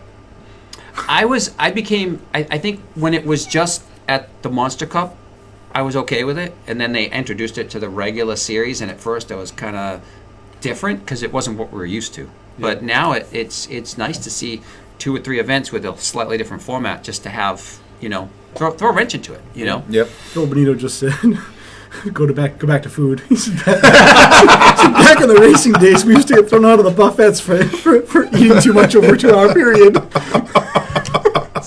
He's got a good point. I've been asked to leave a couple times from back in the day. Have you been when we asked to could- leave and all you can eat? Well, I know the people that own the all-you-can-eat places, so I really can't get thrown out. You know what? The people that own the all-you-can-eat places, they see you coming in and they see the school bus coming in, and they start pulling their hair out with both of them. We gotta cook more food. Yeah. So actually, back when I was in high school, we used to go to Pizza Hut all you could eat, and the football team. Oh, would. yeah. But my coach was smart. He would actually give them a heads up. He would call them like before we left the high school, be like, "Hey, I'm bringing the team down. You might want to fire in 3 times the pizza." Yeah. I can't. Pizza Hut is just like I don't know. Between Pizza Hut and Uno's, it's just so heavy. It just sits in my gut, and I'm just forget it. I'm junk as A soon as little I eat worried. it. John Levesque just said, Dave, what's your shipping address? I'm sending you some fuel additive for the 500. I don't think there's anything good there. Well, did you see his post the other day? No, I missed it. He posted it. It's fuel additive for the 500, so it stabilizes the fuel so that when it sits for a while, the bike will still fire up. He's such an ass. He said,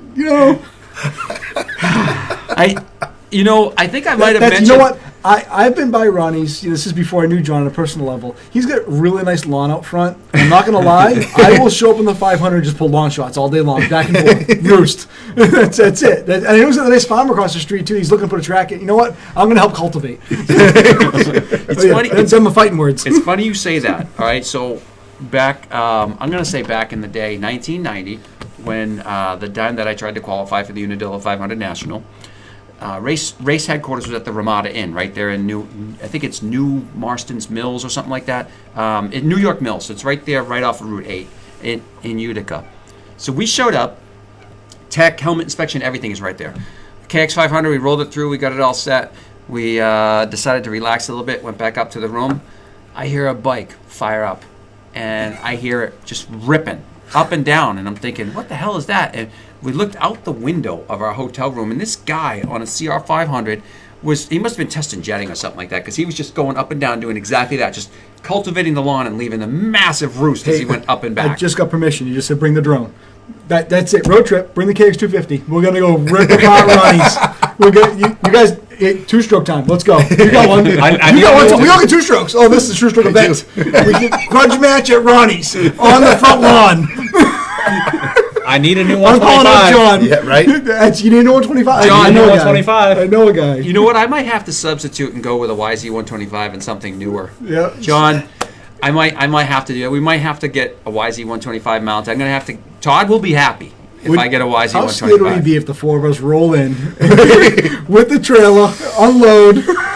We're probably going to need 2 trailers for the amount of bikes that we have. Yeah, we probably would. I could get 2 of mine and 2 of yours. We'd be also, oh boy, mayhem. Yeah, we could do a live show. Who wants to see a live show? Us tearing up the grass at Ronnie's. At Ronnie's. That's right. Dan wants to go up to Ronnie's. Right now, it's covered in snow, though. I know. That's okay. It snow eventually goes away. It's If you not guys are gonna be coming long. home with bikes, I think he's probably going to be okay with it. Yeah. Coming home with fresh ones. Yeah, freshies. Nothing beats a freshie. I'd love a fresh out of the crate. He says, John says, bring Jimbo too. He can start it for you. If it's his Does he not 500. realize? Like I thought it was sneakers on. Actually, I'm going to pick on Jakey Morrison. Remember Jakey yelling at us? At we the had the Marshall Fair. He goes, I'll start that bitch up. He jumps on. He kicked it for about, 3 or 4 minutes, but probably like a half an hour. And finally, he did the humble get off and handed the bike back to me. and Jim looks at me and I said, should I still fire it up? And Nick was with us. And I said, yep. First kick, boom, with the sneakers on. Jake looks at me and he's like, you son of a... Oh, yeah, he did that walk of shame. Yep. Well, I got to say, my foot is still bruised from kicking that thing or trying to kick that thing at the Kaplan shootout. Yeah, well, like you said, the KX kicker is better. The 500's got a weird bend to it where you got to kick inward. Well, not only that, the surface area at the end where your foot goes on is only about like 3 inches long, and the KX500 is a little bit longer, but you got more leverage in the KX500 too. So if you have anything over like a size 9 foot, the kicker on the Honda your boot falls right off and it just digs right into the arch of your foot. Yep. You have to really have it down pat. It's like any other bike. I had a YZ400. It's all technique. It's Once technique. you figure it out, I mean, I can start it no more than 2 kicks usually. You know what though? That there's technique in the KTM 350 too. It's how what can you push the button? It's got to be a smooth wait push. A minute, hold on. Todd Rashad. Jim, just by the YZ. Yeah, on the 350, I was just saying that to Jeff earlier. I pushed the button to start it the other day, and there's nobody home. Hold on, I got it. Right. Actually, it was funny when I rode the KTM at MX23. Yeah. I stalled it, and I sat there for about probably 30 seconds. Looking for the kicker. Oh, yeah. And then finally I'm like, that's right, I forgot it's the old man bike. I hit the button. I came out and I told you, I said, because he goes, what'd you do, stall it? I'm like, yeah, I was trying to look for the kicker. For the kickstart. I gotta say, Marie, Todd Rashad says I should buy the YZ125. Sorry? Todd Rashad says I should buy the YZ125. I totally agree. She said yes. She just said See that? okay. Like I said, if you guys are going in, you could probably get a deal for 2. Tufa. Yeah. I'll be out front just pulling hole shots. I'm going to Florida next month. I could use a new bike. Oh boy. Yeah. You burn a lot less gas than 125. It looks like we're down to the regular steady viewers of 21, 22 Yeah, it's dropped viewers. down. End of the show. We're an hour and 25 minutes in. So, yep. So, you guys got anything else you want to add before we hang up on everybody? No. Nothing, huh? So your beard got a lot of positives though. So people Well, really, you You still need to it's- shave. You still need to trim that sucker up. It's gotta get. It's almost I time. got a great beard story. oh boy. I got a great beard story. One of the guys that works with me, I've never seen him without a beard. He came in one day, and he says, "Don't give me any shit. It's a bad day." And I'm looking at him. I'm like, "Why?" And he goes, "Rest in peace, beard." And I'm thinking, who's he talking about, beard? And I look at him, and he's clean shaven. And I'm like, "What the hell did you just do?" And he goes, "No, it wasn't what I just did." Yeah. He goes, "I was pretty incapacitated last night, and I thought it would be a good idea to shave." Oh, And I'm looking at him, and I'm thinking, one of those guys that's always had a beard, so he looks really strange. he looks really strange, but I didn't notice it right away. So he got incapacitated. He started shaving. And he just dug down one side, and he says that was it. God. And Hey, we got a late show up. So Paul Cornell says, "Don't stop now." He just showed up. Paul Cornell just got here. Paul, you're an hour and a half late. well, with Paul jumping on board now, Paul, the general consensus is Jim needs to go to Ronnie's and buy a YZ125. That's kind of where the show has ended up. It kind of has. And I'm going to take Jeff with me, and And Casey just we need said, a pair of them. Casey just said 125 approved. He just got one. Yep, Right? he did. He did. Yep. But- and you don't have to drive 1,000 miles. I do for not it. have to drive 1,000 miles to get the YZ. That's right. And I know John has know. them. Well, we need a case of Yamalube with each bike. Yep. So, yeah, listen. Yeah, I'm pretty sure he can make once something again, happen. we can be bribed. We've talked about this. We're grown men, but we still take bribery. Absolutely. Right. I'm going to have to start buying stock in T2. Yeah. So, the sad part is, I know Ronnie Cycle has big decals. The Northeast MX and Old Men used to race are right Literally on the front door. On the front door, the big hashtags. Yep. When I went up and picked up the KX, John made sure, he's like, "Jimbo, look at that. Oh, Look yeah. at that. They're Well, I right gave him the there." stickers at the ride day because he came over and he's like, "Give me the biggest stickers you got." I'm like, "Here, take them." Yeah, we do have fun doing this, and we appreciate everyone that tunes in. I mean, you guys are actually officially our first studio guests. So who Excellent. would've thought? Second, we had Jake. Oh, that's Yes, Jake's been in. Jake. Jake early on. He is, yes. Jake, we had yes, Jake that's come in right, that's on right. the Jake first came in. show. Yeah, first or second he came in. That's right. That was before we had green screen and everything else. That was way Yep. back. But Yep. you guys got to try the sim. You know, We you did. got I to did race the sim car a little bit. Yep. So, That was cool. fun. Both Yep. of you guys finished the race. You did a lot better than I did. The Ferrari that as it's spinning right now, it looks in a lot better shape than I left it in. Oh, since the time you finished it, we've been able to send They've it to the rebuilt body it. shop. That's right. That's right. So, Yep. But no, it was a good time. No, we appreciate you guys coming down. So now you can see what it what it looks like behind the See scenes. what happens. That's it. That's This it. is what we do Tuesday nights, Tuesday nights. 8 p.m. That's the it. last lap. We try to do it every week. I know every now and again we. line up Yeah, to this I think in we a got week, a couple so. weeks out. You might be heading to the west. I do have some West Coast trips coming up. I do. I know February 2nd, which is 2 weeks. I'll Couple be out, weeks. I'll be out then, which that's going to be the San Diego. Yeah. round. Just so happens to coincide with that. Who would There's have nothing thought? wrong with that. Who would have thought? How'd that happen? Who's your travel agent? Yeah, I book all my shit on my own. So, but yeah, I mean, it's been a hell of a run, and like I told you, we're also doing I've taken some of our previous footage and I'm cutting it up into like a highlight reel of some of the bloopers and such. So, it's I don't have it quite ready yet. I've been working on it, but it's gonna be good. So, yeah, I wish I could somebody do like voiceovers. I need like a professional voiceover. Yeah, Like the wrestling guy. How about Randy Simpson? Maybe Celtic So, announcer? Randy Simpson? That would be fun. possibly. I don't know. We'll see. Maybe. So yeah, I'm thinking like WWE. I want like. Let's get ready to rumble! Well, you gotta have the mic drops down, you know. I was just thinking that with the. That's in our intro with LL Cool J. So That's right. That's right. So people seem to like that intro, so I keep it. Moto Nights. Yep, Moto Nights. Moto Nights. That will have Moto Nights. There you will be go. going down. Nights at the yes. square table. Yes. Yep. So, yeah. Gary Frank, good roast of meat tonight. Thanks, Gary. I appreciate it. Where's my fucking effing pizza? Yeah, Hank, this is on you. Somebody said there was vegan pizza tonight. I heard Might there have was been gonna you. be pizza. He's Nobody- gonna bring nobody showed up you with food. like the hottest buffalo chicken pizza, Yeah. so that you're gonna take one bite on camera and be like, "Son of a, Yeah. I am." You know what? That picture stays up forever. Unbelievable. I can't win. So this is Got some it is what it Town is. Spa buffalo chicken pizza. Oh, Now so you had to go there, right? So one of my top 3 pizza joints. So God, crap. So yeah, all Can't right. go wrong with Town Spa. so what? Anything else that we got in closing that? That's all I've got. So, I mean, there's no other comments popping up. Michael Bernard, I have Jake sub Dave's to you, hungry. Dave. I don't know what he's referencing there, but that's okay. I have no clue. Any idea what he might be talking about? So, yep. Oh, Casey says no pizza for you. Oh, yeah, no pizza for you guys. So, but all right, I think that's all we got. It's all right. Yeah. So we'll be back next Tuesday. So and like I said, I saw like it's crazy people tune in to watch this. So we broke right 78 viewers tonight. 78 viewers. Live. We get a couple more each time. Yep. 302 comments. So That's cool. We'll have to that's a figure record. out. I mean, as long as you guys that watch like it and interact with us, that's cool. We'll keep it going. We'll keep it going. Now that Dave's taught me how to upload or download video from Facebook, I'll put this up on YouTube. Yeah. So it'll be out there, be available. Oh, Subscribe. Ralph Masiello just took another dig at me. he says, looks- I look like a reverse skunk with my hair because I think he's thinking the gray on the sides. That son of a...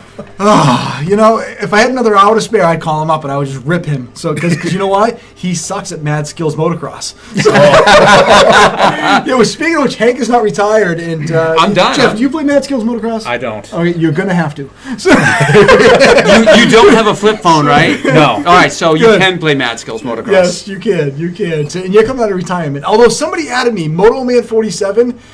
I raced him like 5 times, and he quickly deleted me because he went 0 for 5. Oh boy, I And Hank, I've can given you beat me a few times. I think I'm like 0 for 12 or something No, like that. I think you got me once or Did twice, I? right? I think so. But I know I think got so. double D once. Yeah. Once, and it took me like Okay. 6 tries to do it. All right, It's like, no, okay. reset. I need another try. I need haven't another even try. I haven't Yeah. even opened the app. I keep getting like everybody keeps like Rat oh, Messiel, oh, just put a die. Because his commenting is great. The shit talking on that game yeah. is hilarious. So, but more importantly, he has gotten progressively better. He was terrible. I mean, the first couple races, I stopped halfway and I waited. I was drinking my soda. I'm like, Ralph, where are you, buddy? But now I actually have to kind of try. So. Intentionally crash, see if you can get the front wheel to come off. You know what's going to happen? I am going to come out of retirement at some time, and all you bastards are going to be like factory riders. I'm going to be like, going, damn. I Well, wish I Ralph didn't was stop." proof. Ralph put in a solid 2 weeks, and he is. I'm not going to call him fast. He's very quick. So the fast guys, Lee's fast. I'm fast. Dickie's fast. Oh, yeah. Richard Frank's fast. There's like a top 6 or 7 guys. So yeah, it's you got to level up your bike. Got to level up See, your that's bike. what it is you Yeah, guys you ganged need to up get- on me and forced me into retirement. And I thought that- how long is your longest losing streak? Is it like 30? Wait a minute, I'm still on it. I thought there was going to be video of you playing it. No. Like, Well, you know what? I want video of Ralph. I want video of Ralph because I know it's very, very colorful. Damn, oh it's yeah! big. Die!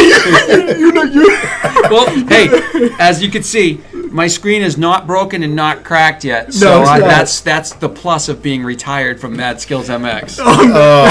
Listen, I'm terrible. I just hired Rich Frank to race you. I beat Rich. I beat Rich about at least 12 times, but he's got me beat by about 20. So that's okay. It's all good.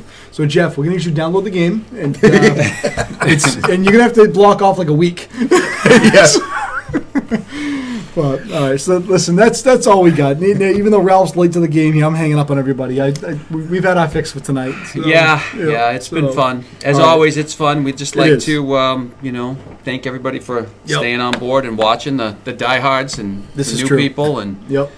So, sometimes we do get a little bit, sidetracked and things go off the rails every week. Ralph just said you never want to see that. Yes, I do.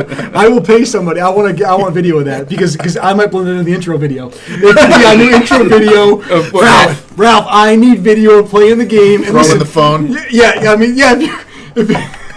That would be great. That would be hilarious. We could probably get Mad Skills as a sponsor. I guarantee you. When we were younger, everybody had a throw phone. They were mad. So you had your regular phone, Oh, you had yeah. a throw phone. So you'd throw You know what? you'd I'm throw going to the call phone. Digger. I'm going to say Digger. You got to go over there and secretly record Bugman doing this. I want to see Ralph just having the meltdown. So especially when you know he's like on a 5 or 6 race losing streak to me, Dickie Lee's. He's just like, See, I was afraid. I was afraid that Marie would actually record me screaming at my phone. That's why I had to retire. yeah. Too funny. But all right, guys, listen, we're gonna hang up on you. We'll do this again next week at 8 o'clock. Like 8 we always o'clock. do. Sounds Yeah, like a plan. I'll upload to YouTube. Thank you, Jeff. Thank you, Hank, for popping in. Not a Thank problem. you. Thanks for bringing the food. Thanks for Appreciate it. I didn't eat it all, I swear. Yeah. No, you ate it before you left the restaurant. Yeah, and then you came down and See, started eating it. that's the thing is that you should have said is, oh, we had it at the restaurant, but we're still hungry. Yeah, and I think the first thing Hank said is that burger was delicious at Red Robin. And I thought we were getting pizza. I thought we were getting pizza. I heard pizza. It's fine, no big deal. All right, guys. We'll see you. Have a great night.